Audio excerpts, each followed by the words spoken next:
मुसाफिर खाना में हमें थोड़ा सा जगह दे दो। तो सिपाही कहते हैं कि ए बाबा, कहीं दिमाग उमाग फिर तो नहीं गया? ये आपको मुसाफिर खाना दिख रहा है?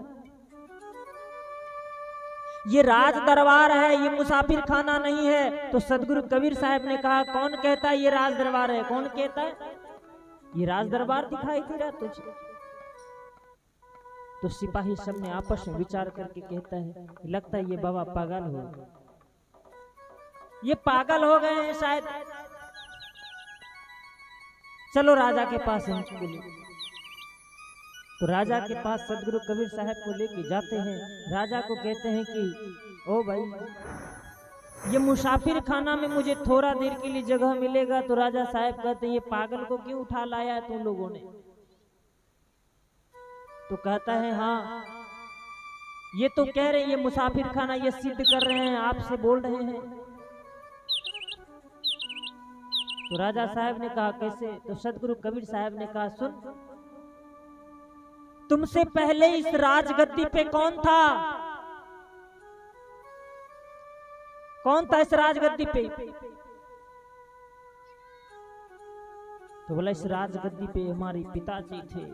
तो उससे पहले हमारे दादाजी थे, उससे पहले तो हमारे दादाजी के दादाजी थे। इसी तरह ये राजगद्दी चलता गया और तुम्हारे बाद अब कौन आएगा? तो मेरा बेटा आएगा। उनके जाने के बाद तो उनके बेटा आएगा, यानी कि हमारे पोता आएगा, मेरा पोता बैठेगा। तो बोला, उनके जाने के बाद तो हमारे पर पोता बैठेगा। तो ये मुसाफिर खाना ही तो है। धरती और आसमान उन्हें एक जैसे दिखाई देने लगा। ये मुसाफिर खाना नहीं है तो क्या है? आज तुम इसके लिए लड़ रहे हो, झगड़ रहे हो, किसी को कष्ट दे रहे हो, दुख दे रहे हो। क्या तुम्हें सुख मिल जाएगा? शांति मिल जाएगा? किसी को सता करके तुम्हें सुख शांति मिल जाएगा? नहीं मिलेगा, क्योंकि तुमने अवगुण के साथ में रहने वाले व्यक्ति का तुमने संगति करके अपना संस्कार को बिगाड़ लिया है। और सदगुरु कहते हैं कि मानव तेरो गुण बड़ा, कि व्यक्ति का सबसे बड़ा है तो क्या है? गुण बड़ा है। और कुछ बड़ा, धन से आप लाखपति हो, करोड़पति हो जाए, रोडपति हो जाओ, कल खाकपति हो जाओगे। लेकिन अगर यदि तुम्हारा गुण बड़ा है तो वो कभी नहीं घटने वाला।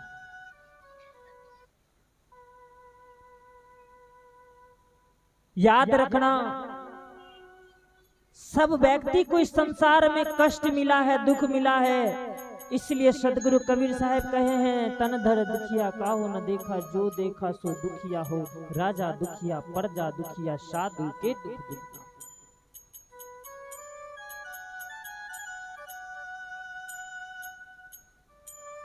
सबरी माता को भी कष्ट हुआ राम को खोजने में। कैसे? सबरी माता वो डेली गाते भी थे क्या?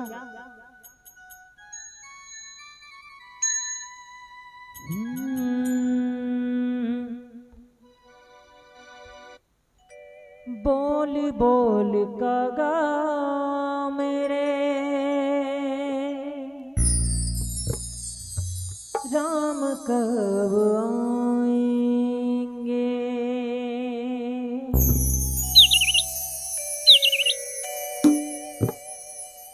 सबरी की कुटिया की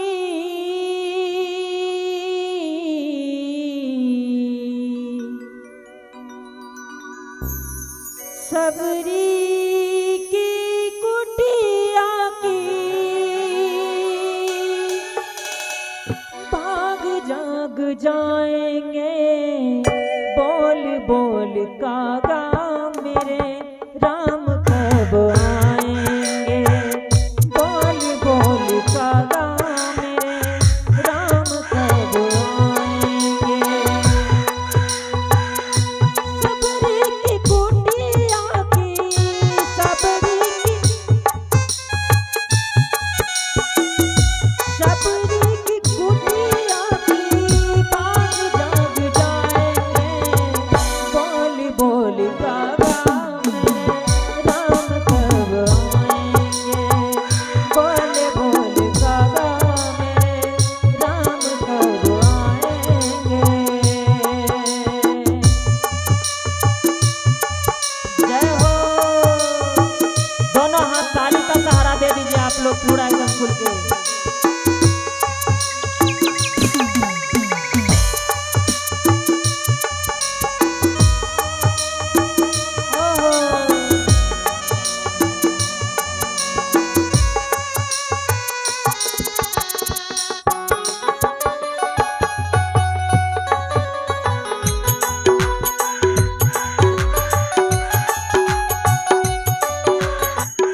बोल बोल कागा मेरे राम कब आए।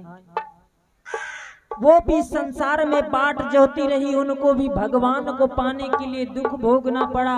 आजकल के लोगों को थोड़ा सा दुख हो जाए तो आजकल के लोगों को थोड़ा सा दुख हो जाए तो कितना भगवान ने मुझे दुख दे दिया। भगवान को पाने के लिए कष्ट तो भोगना पड़ेगा, मुक्ति को पाने के लिए दुख तो भोगना पड़ेगा। इस संसार में सबको दुख मिला है, इसलिए संगति कीजिए साधु की। सदगुरु कबीर साहब कहें संगति कीजिए। अरे मेरी मैया, संगति किसकी करनी चाहिए? संगति किसकी करनी चाहिए? पीछे से जरा आवाज लगाएंगे आप लोग सभी। कोई किसकी संगति करना चाहिए? सभी कोई। मैं सभी से कह रहा हूं, जितने भी लोग पंडाल में बैठे, यहां तक आवाज आनी चाहिए। वीडियो रिकॉर्ड हो रहा है, बाहर के लोग भी सुने तो उनको भी लगे पंडाल में लोग हैं। सभी कोई एक बार बोलेंगे किसके संगति करनी चाहिए? साधु की संगति करनी चाहिए। कैसी साधु? जो काम क्रोध मद लोभ को त्याग करके बैठा। ऐसा व्यक्ति का संगति कीजिए ना जहां से आपको सुख प्राप्त हो, जहां से आपको शांति महसूस हो। ऐसा व्यक्ति का संगति प्राप्त कीजिए ना। 4 जगह माता जी बैठ जाएंगी, देखिएगा 4 माता जी एक जगह बैठ जाएं अलग अलग करके, तो वो अच्छी बात नहीं कहेंगी। वो क्या कहेंगी? मेरा पति तो ऐसे है, मेरा पति तो ऐसे है, मेरी सास तो ऐसी है, मेरी बहू तो ऐसी है। अच्छा, इसमें बताएंगे सास लोग कितने हैं? हाथ उठाएंगे। कौन कौन सास बनी है? सास कौन कौन बनी है? हाथ उठाइएगा। एक हाथ तो खाली होगा ना, एक हाथ से पानी पी रही है। एक हाथ उठाइए। कौन कौन सास बनी है?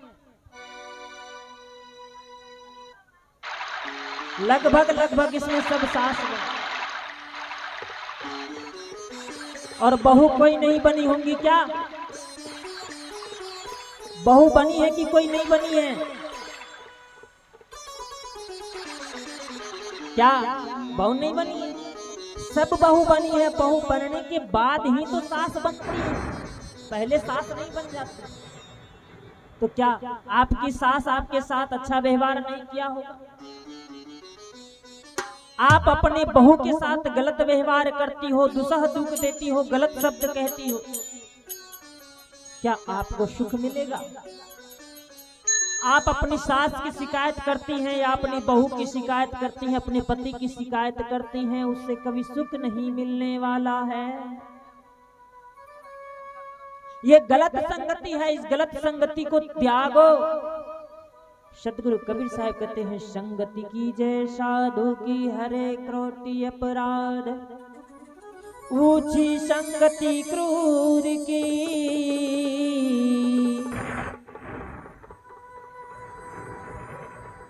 आठों पहर उपाद। जहां 4 चोर चोरी करने के लिए जाते हैं तो क्या चीज होता है उनका? संगति होता है।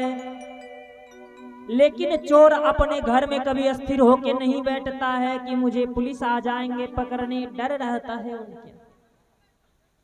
थोड़ा शांति बनाए रखेंगे आप लोग। प्रेम से बोलिए सदगुरुदेव की।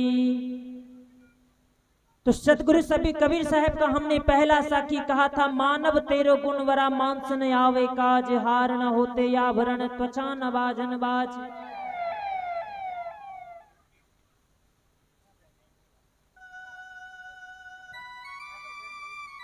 मानव का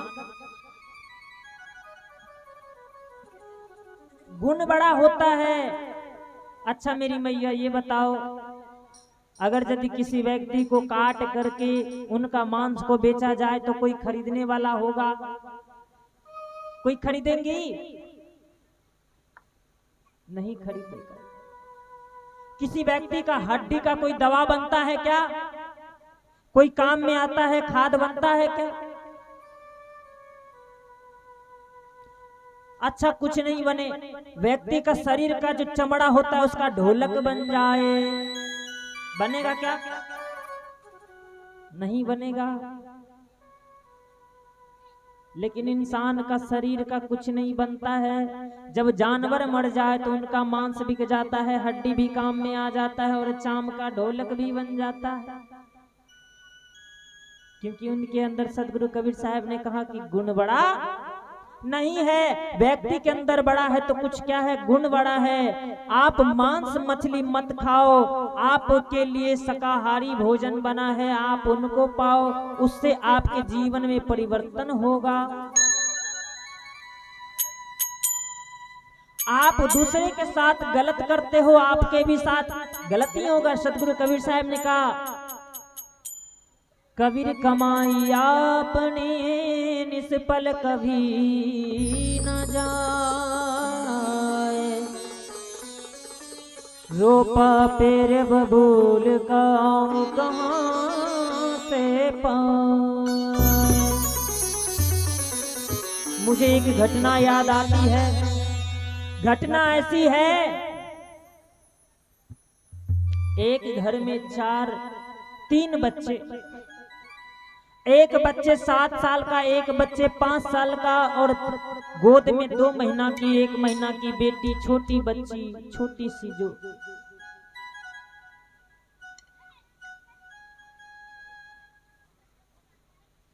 छोटी सी बच्ची गोद में खिलाती मेरी मैया खुश रहती थी। वो 2 बेटा 1 बेटी के साथ। होली का दिन आया। होली के एक दिन पहले उस घर में क्या लाया गया? एक खस्सी लाया गया। ये कहानी सुनी है ना आप लोग?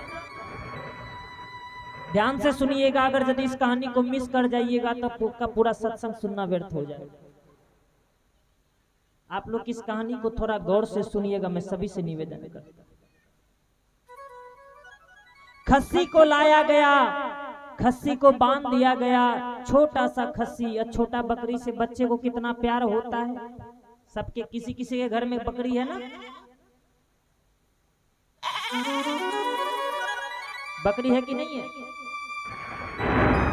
बकरी से कितना प्यार होता है। छोटा सा बच्चा बकरी को लेके खेलते थे, वो 7 साल के और 5 साल के बच्चे। होली के सुबह में उनके पिताजी ने बच्चों को बैठा करके आगे में खस्सी काटने वाला, क्या कहते हैं, दबिया, कत्ता, छुरी, चाकू है ना, उसको पिजाने लगा रेती से।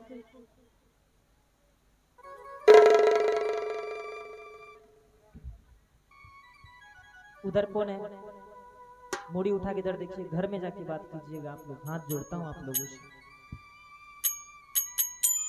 वो खस्सी को काटने के लिए क्या करने लगा? दबिया को पिजाने लगा। जब दबिया को पिजा दिया, जब दबिया को पिजा दिया, रख दिया, तब तक में 5 साल के जो बच्चे थे वो जाकर के घर में सो गए, और 7 साल के बच्चे बाप का साथ हेल्प करने लगा। किसको काटने में? खस्सी को काटने में। होली के दिन खस्सी को काट दिया गया, मांस बना, घर में सब्जियां बनी। उस बकरी का तो बलि चढ़ गया। जब वो खस्सी को काट दिया गया, सब्जी बन गई, सब लोग खा लिए, वो बच्चे भी जगे, शाम को खाए पिए, सब सो गए। सुबह हो गया, पुनः दूसरे दिन की बात। वो छोटा सा बच्चा, 7 साल का बच्चा और 6 साल का, 5 साल का बच्चा जब जगा, 7 साल के बच्चे तो जानता था कि पापा जी खस्सी को क्या किया है, मेरी मैया क्या किया अब खस्सी को। इधर के लोग थोड़ा बोलेंगे जोर से, क्या किया है। मैं इसीलिए पूछता हूं कि आप लोग का ध्यान इधर है कि नहीं, घर पे नहीं है। जब देखा कि मेरे पिताजी ने खस्सी को काट दिया है तो बच्चा कुछ नहीं बोला, खेलने लगा। लेकिन 5 साल के बच्चे जो थे उनको पता इस बात का नहीं था कि हमारे जो घर में खस्सी थे उनको काट दिया। ऐसा था कि हमारे जो घर में खस्सी था उनको काट दिया गया, वो बच्चे को पता नहीं था।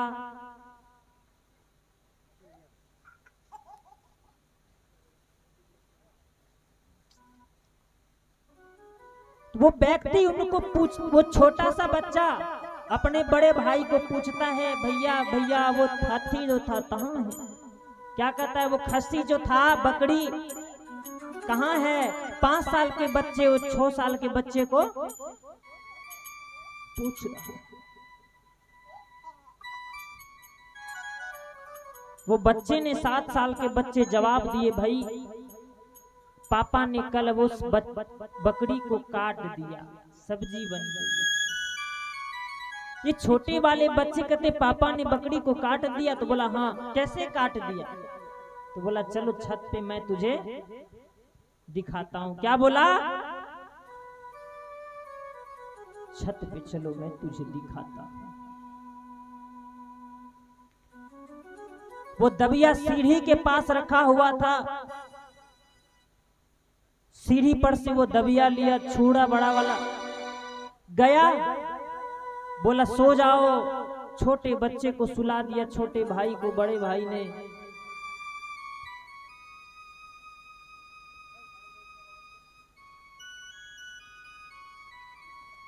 छोटे बच्चे को जब वहां सुला दिया, हाथ में लिया कत्ता, और उस टाइम में जो उनकी माँ थी 2 महीने की जो बच्ची थी गोद में, उसको पानी में नहला रही थी। टोप होता है ना, टोप पानी भर के नहलाने वाला, उसमें नहला रही थी। ये बच्चे दोनों जो थे, बड़े वाले बेटे 7 साल के बच्चे 5 साल के बच्चे को सुला करके और कहता है देख भाई, लिया हाथ में कत्ता और मारता है गले में। बच्चा बोलता है माँ।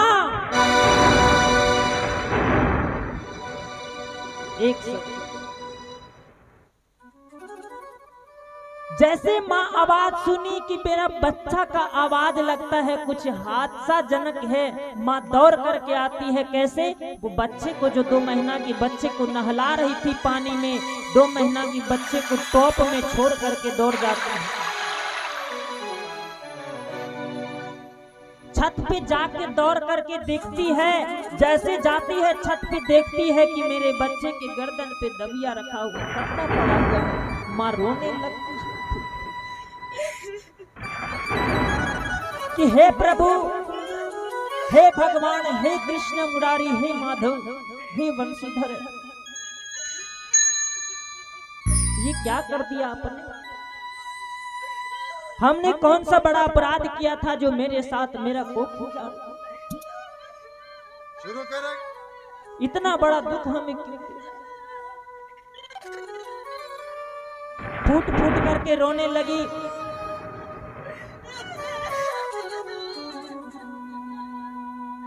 वो माँ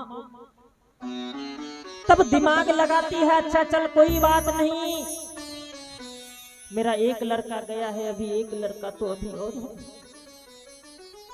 दुखद जनक अवस्था में जैसे उस बच्चे को पकड़ने के लिए दौड़ती है, अपने कलेजा से साटने के लिए दौड़ती है। उस बच्चे को लगा कि मेरी माँ लगता है मुझे भी काट डालेगी। वो बच्चा पीछे दौड़ जाता है और ऊपर से गिर जाता है। कहाँ पे? ईटा का ढेर।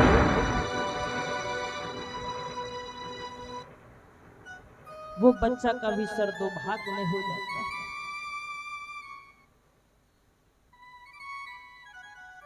वो बच्चा का सर 2 भाग में हो जाता है। मां तंग रह जाती है।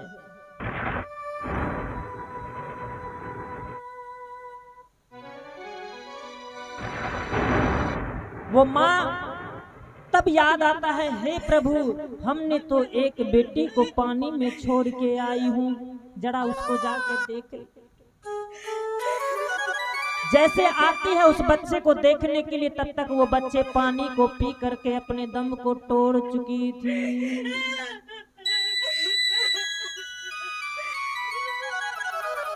एक साथ में कितने मृत्यु हो गए? कितने मृत्यु हो गए?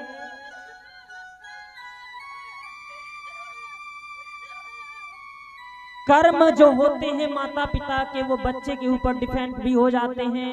सदगुरु कबीर साहब ये भी कहें, मन की तरंग मार लो बस हो गया भजन। सभी कोई ताली के साथ बजाएंगे। मन की तरंग मार लो बस हो गया भजन, मन की तरंग मार लो बस हो गया भजन, आदत थोड़ी सुधार लो बस हो गया भजन, मन की तरंग मार लो बस हो गया भजन, मन की तरंग मार लो बस हो गया भजन, आदत थोड़ी सुधार लो बस हो गया भजन, मन की तरंग मार लो बस हो गया भजन।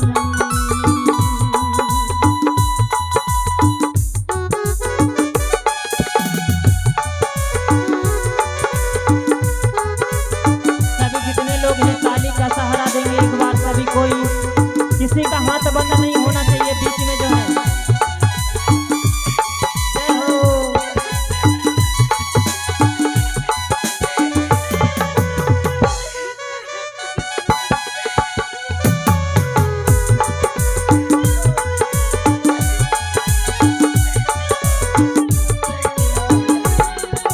आए हो तुम कहाँ से, जाओगे तुम कहाँ,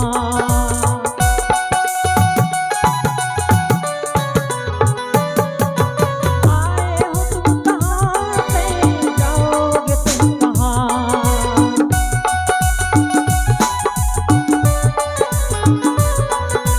इतना अगर विचार लो बस हो गया भजन, इतना अगर विचार लो बस हो गया भजन, आदत थोड़ी सुधार लो बस हो गया भजन, मन की तरंग मार लो बस हो गया भजन, मन की तरंग मार लो बस हो गया भजन, आदत थोड़ी सुधार लो बस हो गया भजन, मन की तरंग मार लो बस हो गया भजन, मन की तरंग मार लो बस हो गया भजन, मन की तरंग मार लो बस हो गया भजन। ये किसके वाणी है? यही सदगुरु कबीर साहब की वाणी है, जिसका जन्मदिन हम लोग मना रहे हैं। सदगुरु कबीर साहब कहते हैं आदत को भी सुधारिए, संगति को भी सुधारिए, तब आपका गुण परिवर्तन होगा, तब आप सतोगुणी बनेंगे, तमोगुणी से दूर होंगे, दुर्गुणी से दूर होंगे।